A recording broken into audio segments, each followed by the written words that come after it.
When you're dealing with mindset from the spiritual arena, you're going into almost like another world. It's a world that most people don't know much about because we tend to live out of our soul. Let me show you what I mean. Okay, so you know that we are composed of 3 parts, right? Spirit, soul, and body. What I hear a lot is, well, I feel this way. I feel that way. I think this. We're living out of this realm. When the truth be told, we are spiritual beings that live in this earth temple, this dust body, and we possess a soul. And that soul has 3 parts. So does the spirit, and so does the body. But I'm not, that's a teaching for another time. What I want to impart and do my best to encourage you in is pressing into that realm in your secret place of prayer with your God so that He can help you to renew your mind.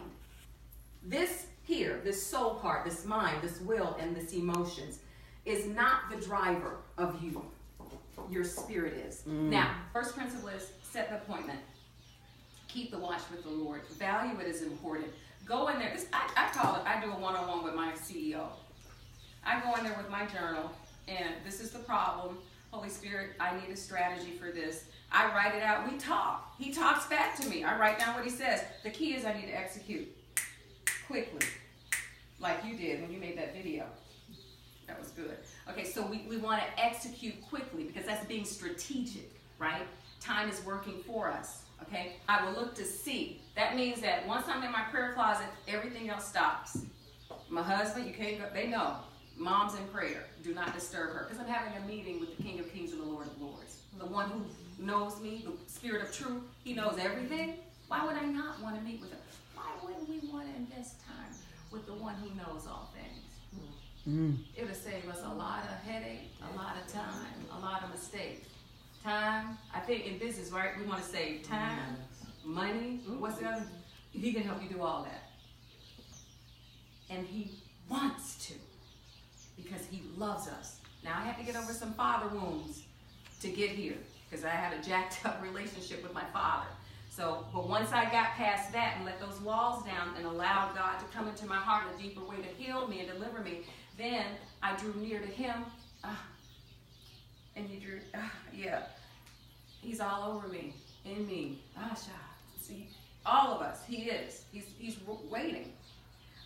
Okay, so you got the first principle, right? Set the watch, keep it. Know what your assignment is, know your jurisdiction. Stay focused on what we decide as speakerpreneurs is our pink spoon or is our pipeline strategy that we're going to use. We got to stay focused on it until we bring forth fruit. This is a council of mighty women of God. We are doing some major shifting here. That once we go back to our realms, our kingdoms, because we have dominion in the earth, and we execute, working in unity and love with each other, we are, get ready, Marquessa, we are unstoppable. All we got to do is steward this thing, okay? And the way we're going to do it, the edge we have, is tapping into the Spirit. The third step was, after you fix your eyes on Jesus, meaning focus your attention on Him, shut out everything else, take the solution or the project or the whatever you're working in, take it in there and say, I need help. I don't know what to do. And just begin to listen to Him. Give me one again. I will stand at my watch. That's set the appointment. Keeping it. And station myself on the ramparts. Same thing. I will look to see what He will say to me. Focusing on what He wants, not what I want. I may think I need to go after this. I might need to do this type of pink spoon. Through Marquessa, through us meeting together, or in my prayer closet, God may correct that. Okay? See what so it's what He wants because it's His business. It's not our business. That's right. We are stewarding for Him to impact lives. It's not about us. It's so much bigger, right? I know some of you know this.